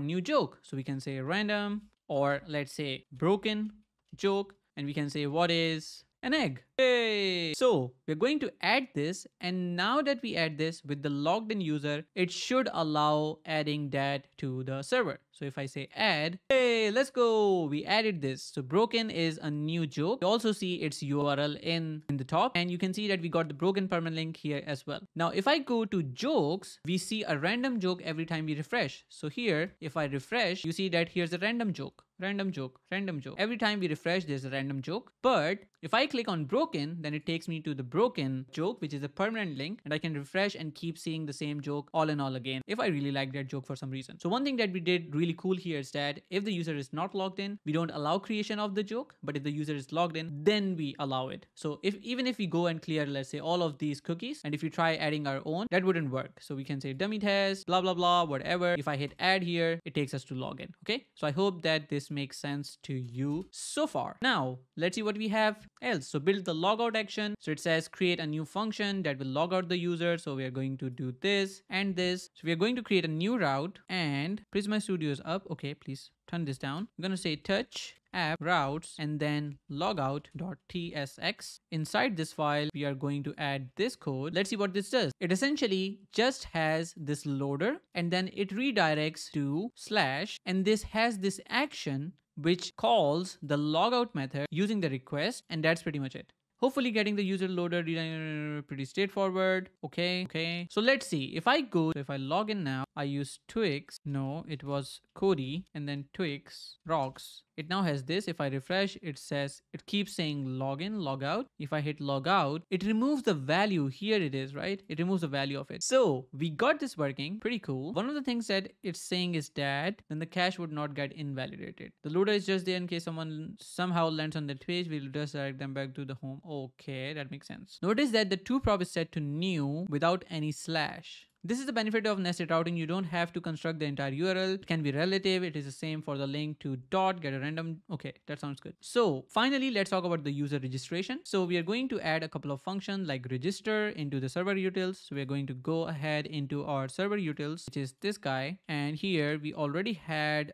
a login method. So just around that, we are going to create the register method, which takes a username, password, uses the bcrypt.hash to hash the password. Then it does user create with the username and password and returns the data. Easy peasy lemon squeezy. Then what does it do? Nothing else? No. Then we go to the login TS, we import the DB, and we do some magic. So routes/login.tsx. So we're gonna go to our routes login.tsx. We already have the DB imported. Why is this highlighted exactly? I think this should be highlighted. So here we should highlight the register one. So we already have the login. We got the register one from here. Then we go below. So if it's register, we find first. If the user exists, we return the error. Otherwise, we do this. So we do this. Something went to create your user. So this is what we need to copy exactly from here, from the user exists. We're going to go inside here and we have the register one. So this is what we need to change. Save this. And let's see what else. Do we need anything else? I don't think so. All right.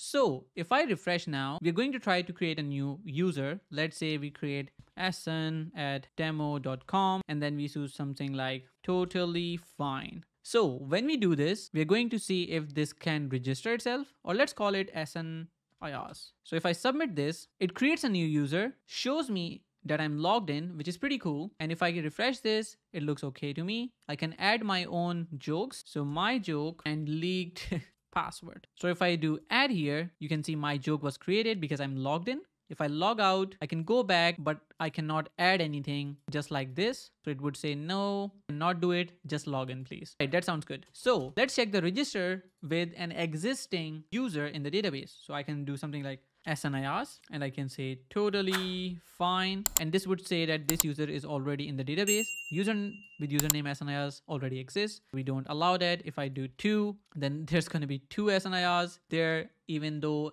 1 is enough, but we got another one. So finally, we need to cater how do we handle errors with Remix, and this is perhaps going to be the most interesting thing that we are going to do. So we are going to implement error boundary. So we have to copy the whole file. First of all, we have these links, which is going to be embedded into the HTML, which is the link tags. Secondly, we got a document where we have the HTML, the head, this links component, which essentially links these style sheets inside the head. Then we got the app. This is the main component that is rendered. So it has this document and the outlet. This outlet is something that renders the nested components. Now the error boundary says we are going to render a document in that case, and we will just say app error.message. So let's see. Then we got the jokes new.tsx. So we are going to export this boundary jokes/new.tsx. So we're going to go to routes, shows, tsx, and then something unexpected went wrong. Sorry about that. Okay. Then this guy jokes index.ts. So we're going to go here and then exported error boundary. I did a whoopsies. So if I go to login, we need to throw an error, right? So maybe we do just a throw anywhere in any of the files. So we're going to go ahead and say here, maybe something like if true equals 1, throw new error. Let's do this, refresh, and it's going to be the root component. What? That's a jokes file. Jokes. Yay, we got the blah right here. So this is working fine. If we move it from here, loader function, joke ID, let's add it here in the joke route.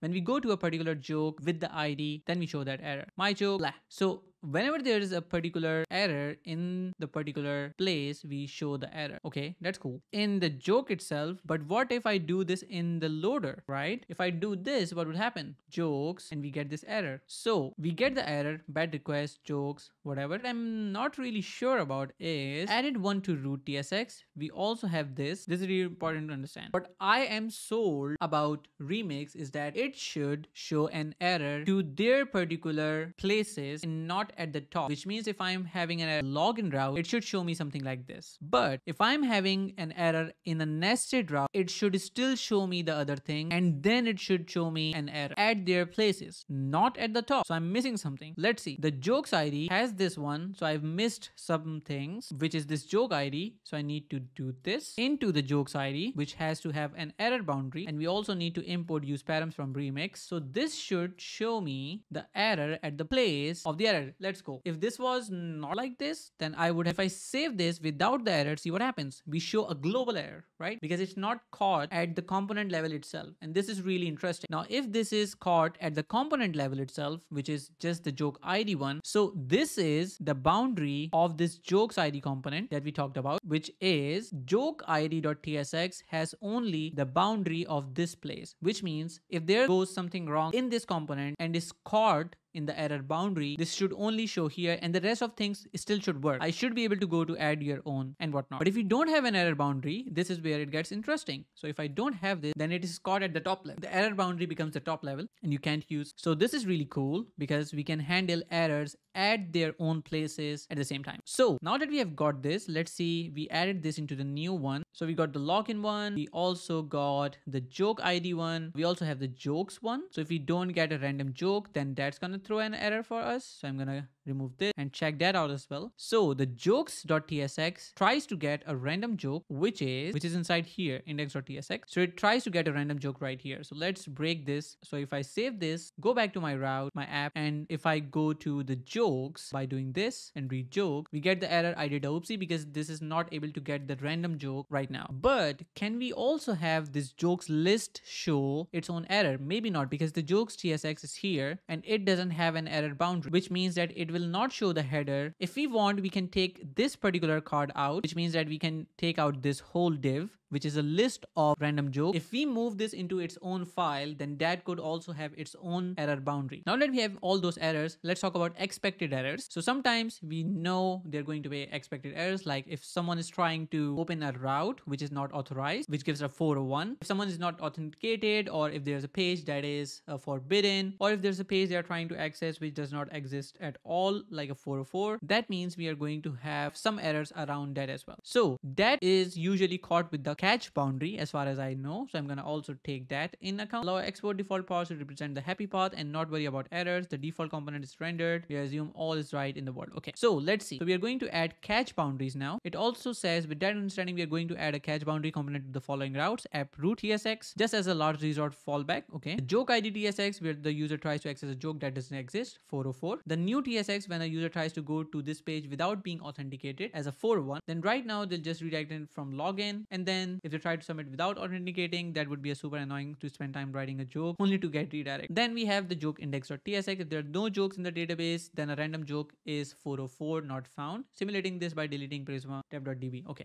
that sounds good. Let's add these catch boundaries to the route. Let's do it. So we're going to use catch from remix into app root.tsx. I'm gonna go here, I'm gonna import everything from remix like this. Then we are going to say use catch and use all of this just above the error boundary. So just above the error, we got catch. Now look at this. It says use catch caught. Then we create a document with the caught.status, and then we also have this in the title as well as in the body. Then we got the joke ID one. So let's quickly close this guy and see the joke ID. So we use catch in the joke id.tsx. Then we use catch. Let's see. So we got this. Then we have, if there's no joke, then we throw a response with whatever is written here. So we are going to try to find unique. And then if there's no joke, then we, instead of throwing an error, we essentially say something like this: new response, what a joke, not found. So finally, we have the catch boundary here. So I'm gonna quickly copy all of this, paste it at the very end before the error boundary. So we do a use catch. We say if caught status is 404, then we return a div. What the heck is param.jokeid? All right. So we throw an error from here, then it comes here, and then it uses this HTML. Let's see some of the other things as well, which means that if I just try to get a joke, let's say this is a joke, we have an ID up top. If I change this to, let's say 6, enter, we have got an error. Hey, what the heck is ID, blah, blah, blah. Okay. Now let's see the other thing. So we had the jokes index.tsx. So we are going to copy all of this, go into our code,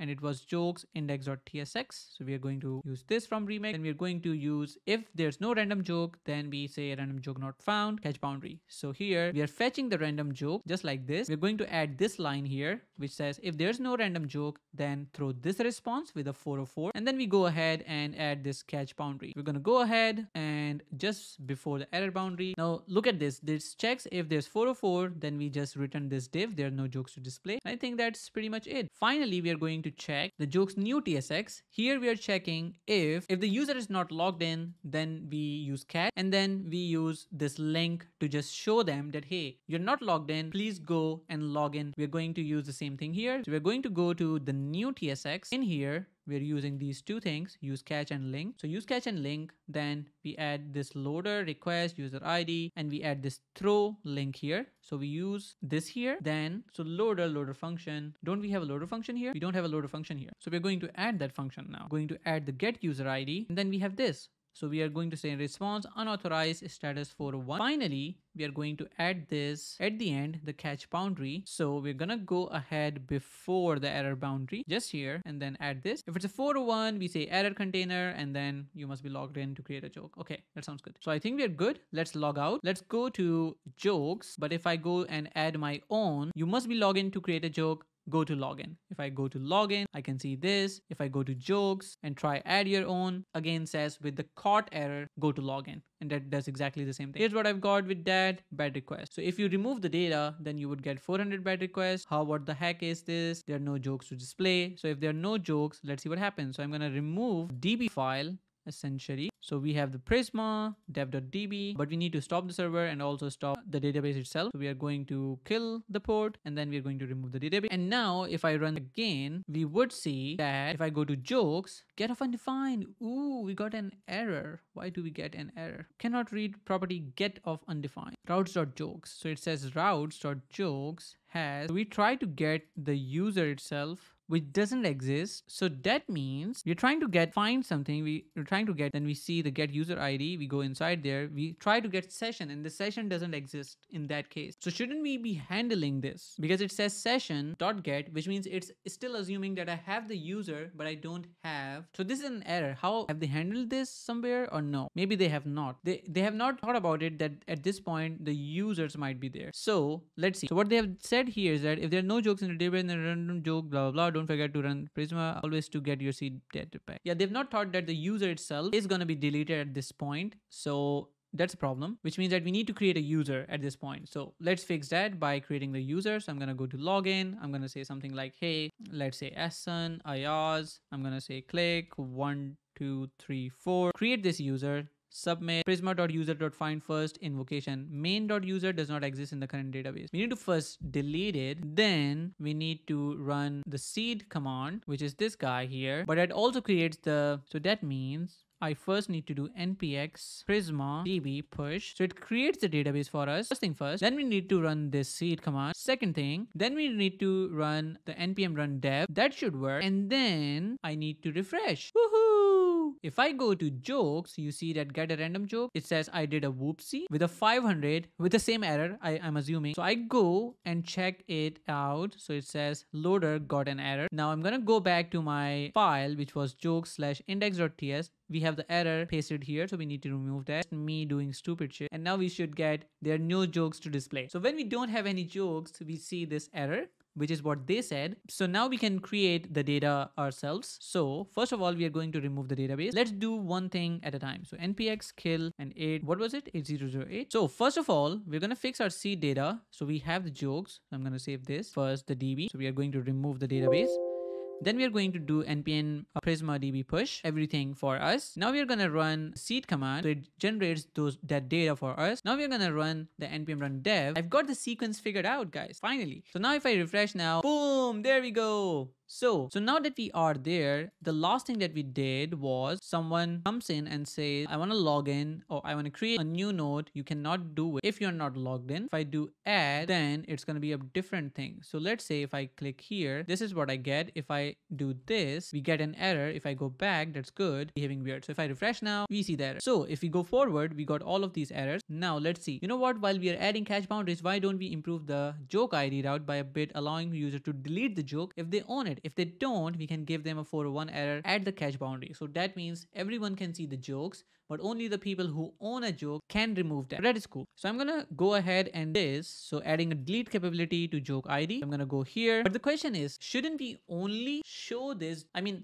we are giving them delete capability and then we are saying that, hey, you cannot delete it. So why don't we just show the delete button only when the user can delete what doesn't exist? I mean, we could do that, right? So we're going to go to the jokes ID here. I'm gonna close all of these because now I'm getting overwhelmed with those. So I'm gonna open jokes ID. I'm gonna go here, add action function here, remove this guy. Then we are going to see require user ID. So we're going to check this user ID. So I'm going to quickly get this guy just above the joke route here, and we have the redirect that we are going to import from Remix. Let's see. So here it says if the method is delete, right, then request the form data and check the user ID, which is going to be require user ID. Then we also need to say something like, it says if not joke, then can delete what doesn't exist. This makes sense to have that, but I don't think it makes sense that nice, that's not your joke. I don't think we need this, to be honest. So I don't think this button is going to be shown if the user doesn't own it, to be honest. So I'm going to remove this guy from here.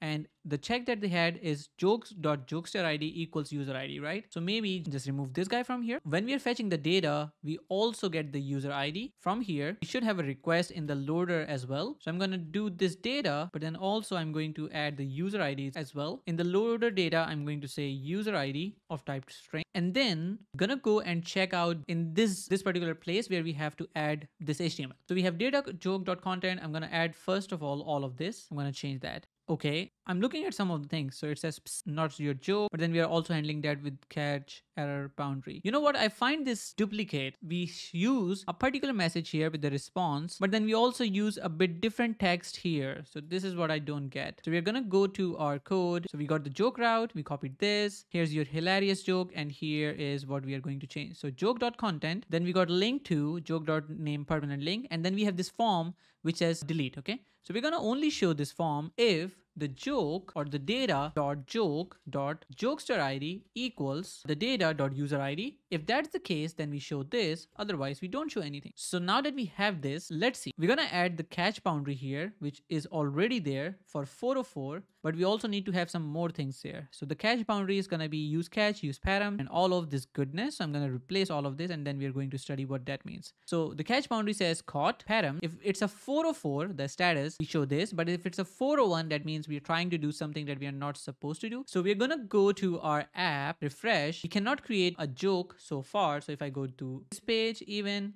what just happened? If I open this, it doesn't allow me to go to that page. Why? Is it also done inside the index.tsx? On the jokes.tsx, we get the user ID. Then if we click on a particular joke, then it goes to the index.tsx, it goes to the loader and doesn't do any redirect here, but it should redirect into this one. Yeah, exactly. Let's refresh. So I'm on jokes. Let's do this again. I click this, I go to jokes. This is good. If I click here, it takes me to login. Do I have something here that does that? So we got the loader data. So we shouldn't be using require user ID because this redirects the user to login. So we should use get user ID instead for the joke ID, which essentially gets us the user ID, which is string or null. And then we should say here that it could be string or null, and then we pass it here, and then here we say that the user ID itself. Okay, so I think we're good here. So let's see, if I refresh now and try to go to a page I'm not logged in, this should not take me to the login page. You see it works now? Because the require user ID essentially the function that redirects to login. And how do we know? Because in the utils session server, if we search require ID, you see that it has this redirect method that redirects to login. So anyways, now that we have got this, you see that we show the particular joke, but we did also talk about, hey, what happens if I want to delete a joke? And I said that instead of just showing this form, we only show that when the user sees his own login. I'm doing my own work, so I wasn't sure that. I'm gonna go and try to log in with Cody, who is the user potentially which we use. So Twix rocks. And if I submit this, we go to our page, and if I open a particular link now, you see the delete button. Yay, let's go. So the frisbee is there. The hippo's particular joke that we see has this delete button, which means if I delete frisbee, you see that it's gone now, and we see now the last 5. Now if I do logout and if I try to log in with another user, would I see all of them again? Maybe not. So let's say SNIRs. I think it was click 1 2 3 4. No, it was totally fine. Should I register my name? 1 2 3 4. All right, so I wasn't registered. So now I'm registered, and now if I try to go to any particular page, I don't even see the delete button. There we go. So we don't have to worry about it. Let me think. So this server, it returns user with null. If the password is incorrect, it says null as well. But maybe we should return rather the information that it doesn't exist or something, right? So maybe when we log in, we check this. So we get the user. If the user is not there, then we show some particular information here. So instead of this, we could share the message itself. So let's say we settle on some sort of error messages. So instead of this, we could say something like user null message, something like, the user does not exist. And then in the case of password, we do the same thing. We say user, and then we say message correct password, right? To make it more clear. And here we just return back the user itself when the user is there. Okay. And instead of having this information where we send back the data in the form of user and message, we can now check out here what we get out of it. So here you can see that it says user ID. So what we are going to do here is that we're going to actually do something like this. Check user here, and then also we check message, right? And then we say if we don't have the user, then we show the message itself. So we send the message from the backend. So I try to go ahead and try to register or log in using a user that doesn't exist. So we're going to say something like brown dude, and here we have 7860. We say something like click 1 2 3 4 4 5 6, and if we say submit, this user doesn't exist. So I think this looks good. If I try my own user Ahsan Rayaz, and if we do click 1 2 3 4 submit, it logs in. But if I use the same thing Ahsan Rayaz and click 1, 2, 3, 4, 5, 6, 7, 8, 9. Submit. It says incorrect password. So I think now we are doing much better than before. Cool. Now let's see about SEO. So we were already talking about this. So in the root.tsx, you notice that we have got this document, and each file that we have, for instance, log.tsx, each file itself has this links function, which essentially returns an array of links. I believe there's going to be something similar for meta as well. So we're going to add meta tags to routes, login, joke ID. So we are going to add the meta component to app.root.tsx and then meta export to the routes mentioned above. So first of all, we are going to add this meta function from Remix into the root.tsx. We're going to add this right here into this file. So we are going to import it from Remix. That's the first thing. Then we are going to also add meta from Remix. Use catch. I think we can all do it into. So now that we have this, we are going to create this meta function. In this case, we are going to just add this meta function, which essentially has a description and then Twitter image, Twitter card, creator, site, title, description, whatever. And then we add, just after the links, we add the meta tag, and that should be good. Then we add the route index, we add the meta index here. So it is going to be app route index. So we do something like app route index. We import the meta function from here. We also are going to export the meta from here. So we only need to add the meta tag in the root component, and the rest of the things are taken care of. So I'm gonna quickly add this here. Let's say export const meta function. And here we have remix is so great, it's funny, description. All right, that's good. Then go to login. We're going to add meta function here as well. So go to login. We add the meta function right from here. Then we add it from here. So we add the meta function. So we are just updating the title and the description essentially. That's what it looks like. So title and description. Finally, we add this for the whole file shit. Then we got the meta function for the joke ID file, which is inside here. So we add it and we add the meta function now. So we go ahead and add this meta function. Looks like this is doing a bit more than required. If there's no data, then no joke. But if there's data, then we use the name of the joke and then enjoy the joke and much more. Okay, that's good. Finally, one thing I see that we use require. I'm gonna save this. So we're gonna go down and then the resource routes. Sometimes we want routes to render something other than HTML document. For instance, maybe you want to have an endpoint that generates your social image for a blog post or the image of a product or a CSV or an RSS feed or sitemap, or maybe you want to implement API routes for your mobile app or anything else. This is what resources are for. I think it'd be cool to have an RSS feed of all our jokes. That would make sense to be at URL jokes.rss. For that to work, you'll need to escape the dot because that character has a special meaning in remix.file names. Okay, so make a jokes.rss routes. So we're going to create this file. So let's probably do routes jokes.rss.tsx. So routes, then this file.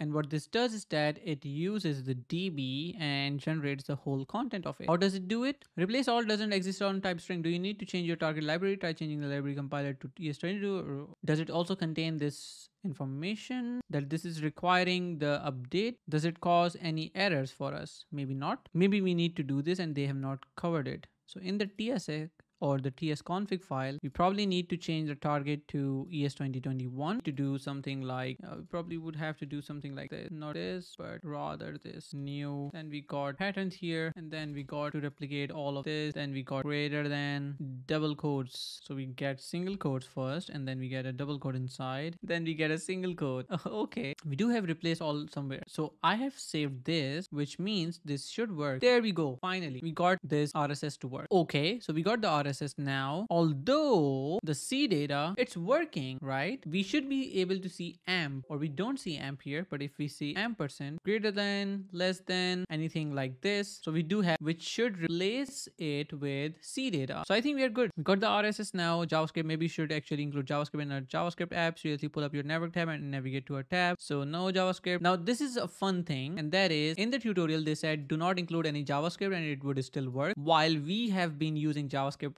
completely. So if I go to network and if I say something like disable JavaScript, which should be something like, I think it's something like Control-Shift-P here, and disable JavaScript. Yeah. So if I disable JavaScript, shows here, and if I refresh now, let's say if I go back to localhost 3000, the fun part is that the application still would go hyperlink. It would still go to the pages themselves. It would still go to add your home, would still show this message, would still redirect to log in, would still allow me to log in, something like this. When I click that, it actually did the reverse. So disable JavaScript. Then let's try this again while the debugger is open. So read jokes, JavaScript still should be disabled, which it is. Now if I go here, work, add your own work, login work, JavaScript is still disabled right now. If I click JS here, you see that log, all of the files are being blocked. If I go and say SNIR, click 123, incorrect password, I think it was click 1234, and now you see that we still have all of this working, login working, logout working. If I add my own here, I can also add my own jokes. I can go to different pages as well. Everything is working even without JavaScript because all of this is working. So a lot of things are working on the server side. That's why you don't even need JavaScript, which is all right. So now that we have all of this, we do need to move forward with enabling JavaScript. So I'm just going to close. Now it says use remixjs component to load all JavaScript file in root tsx. So if I go to script, we are going to include all of the Java file using this script. So first of all, we are going to include remix. Let me quickly go there. So we are going to go ahead and go to root.tsx, go here and link scripts, and then use that scripts right around the children. So just like here, and we should be good, right? We got the meta function. We do have a console.error on error boundary. So if I go to this place, error boundary, console log it here. So if I go here, open this, go to console, refresh now, you see that now it starts saying that HTML to contain a matching head in HTML, blah, blah, blah. Now we are running a JavaScript on the client side as well. So if I go ahead and say something like 9, so here we don't get any error, but let's say if we try to go on a page that doesn't exist, so we got an error here. And we also have this says no routes matching location AKJL, but this is a warning. It should rather say console.log error and also should have some sort of info like log boundary error. So if I refresh now, we don't see that. But if I go to my log here, no routes match here, rebuilding file change app root.tsx. So this is going to be the error boundary and then app error. So we don't see app error here. Let's say if we go to 3000 and if we go here and let's say we throw a particular error here for some reason, let's go to our routes index.ts, and here in the index.tsx we throw an error 1 equals to 1, then we do new error. So if we do this, then on our index we should have blah, but we also should have boundary error. All of this is working. So this root tsx, you see, we see the error here as well. This is what I was trying to say. Now if we go to our file here, you see that it also shows the same error on the console, which is here on the server side. So first it failed on the server side, but then also it failed on the client side as well. So you see that we are hydrating now. Another thing we can do now is you can accept the error, prop in all of your error boundary components and console.error, and you can get even server side errors logged in the browser console. Then we have the forms. We already talked about the forms. Now prefetching, prefetch intent, optimistic UI. Let me see. The only things that we are missing right now is we got the joke tsx here, then we got the joke id here, then we got the new tsx here, which is joke display components joke, and then we do a lot of things here. So here is your hilarious joke, then you also do that. So the only change that we see here is that when we are doing something, it kind of loads the delete button or disables the delete button. Interesting. Okay, let's see what they're doing in here. So we have the jokes.tsx. Inside here, they're adding a couple of things. So we are creating a new component. We're calling it app components joke.tsx. So let's create that. So I'm going to create a new window or a new terminal, and we are going to say mkdir. In here, we say touch components joke.tsx. So essentially we are creating a component for jokes. We essentially create this file, then inside the joke we get this. We get a couple of things here where we say joke display, joke is owner can delete true. So here's your hilarious joke, joke content is owner, and then we are doing something like this. I think this is exactly what I did. So we're gonna import the joke ID, the joke display here. So they're displaying it right here. So I'm gonna go into the joke ID file. Let's save this first and go to joke ID. Inside here we're going to import joke display. Then we are going to add this return into joke route. So when we have the joke route itself, then in the end we are just returning this data. So we are essentially using the data.isOwner. Now this is not happy because we need to also tell that there's something called isOwner as well. So they're doing it right here. They're saying isOwner is going to be user ID equals user ID. So data.jokester ID, data.user ID, that means it's the owner. Okay. Now that we have this, let's see what are we missing. So I'm going to go downwards, see other things, is owner. So that looks good. And finally, we have the jokes new route where we have the jokes display. So we are importing this from Remix. So we're going to go to our new file, go down and then use this. So use transition. This is a new thing that we are doing, which we were not doing before, which is the new joke route and using transition. Now this using transition essentially helps us to kind of introduce an intermediary transition that we can use. So we are going to go to just add this. So new joke route. We're going to say new joke route. It's going to be new joke route. And inside here, we add add things. So we are going to add all of that before the return itself. So let's quickly add that. So we are using use transition. We're going to import this from Remix. Then we have if the transition is submitting at the moment, then we got to take the name, do this, and then we just return, show this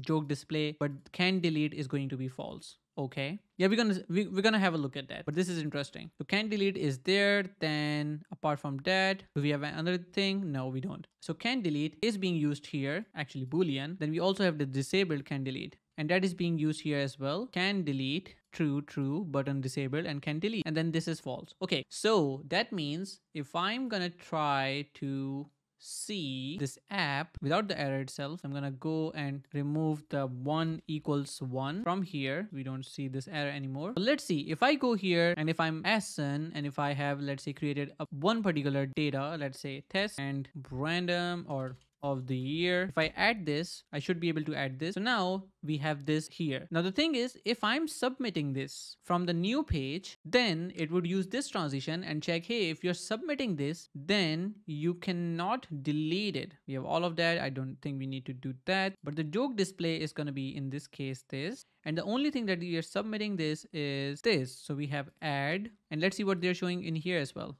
So according to their image that we have, if we have a slow network and if we add something, then the delete should be disabled unless we have everything done, so to say. Okay, let's try this. So we're going to go to our page. I'm going to go here and we are going to first, what do we need to do in here? We got to go and see, make it slow 3G. Okay, refresh now. We're not submitting anything, so the delete is not a problem at the moment. Everything is running in slow motion. We need to add some data. So first of all, let's make it no throttling, comes back to life. We add our own, we say phonograms, some text here, we make this slow 3G, and then we add this. So when we are submitting this, it should still be in a not deletable position. So if I click add, let's see what happens. So at this moment, it should come here, but does that mean if I'm deleting, then it should not be doing that? So I need to change this to form from remix, and that should solve the problem. Let's see. So I'm going to delete this. Please delete. And I'm going to try this once more. So 80, 80, 80, blah, blah, blah. A lot of content here. And if I just hit add, I would also like to put some breakpoints, please. So new TSX and submission. Yeah, exactly. So if I hit add here, boom, there we go. This is what we were missing. We had to use the form component from Remix. And now we got submission, but we got transition here, which is not submission. So if I hit play, then we get submission, you see, and then we get the form data as well. Jokes new, action, post, we go inside there, console log the transition. This is happening right now on the front end. We go forward, and we check everything. And then inside we just go and return the joke display. So while we are showing this cannot be deleted because we are creating this right now. So this is cool. So you see we cannot delete, but once it's done and we get the new status for submission, look at this. So we get state submitting, right? Then this state submission is form data, but then we also have another transition that is loading. So it loads back the data again, which is action redirect. And you can see that this is a new state. When that happens, then we essentially show the delete button. Like being on add your own route, which is new, this new route, we show the joke even before that's created. So something like this, and we can see that when we add this, we would still be on the same route. On new, we're still on the new route until it gets created and we redirect. And finally we show it. So this is super cool. No loading, no loaders, no spinners, nothing. Remix. There you go. And the final thing I think that is remaining is deployment. So I wouldn't go towards that. I think finally we can use something like Fly as they recommend to deploy this. And I actually found this really interesting. So yeah, if you want to try out Remix, let me know in the comments how you found it. Do you like Remix? Do you hate Remix? Do you think it's doing something cool in terms of optimistic UI, how it nests the routes and how can use them? So all of those things, let me know in the comments. All right. So I hope that you liked the video. If you did, press the thumbs up button. Also subscribe to the channel if you have not already. I stream on Twitch every Wednesday and Saturday, and I do some streams in the middle as well. So feel free to join in, but you have to turn on the notifications so the platforms notify you when I go live. The community is amazing. Feel free to join our Discord, which will actually allow you to access a lot of people that you can ask questions from. And finally, let me know in the comments what was the best part about this video that you liked. And as always, happy coding, and I'm going to see you in the next one.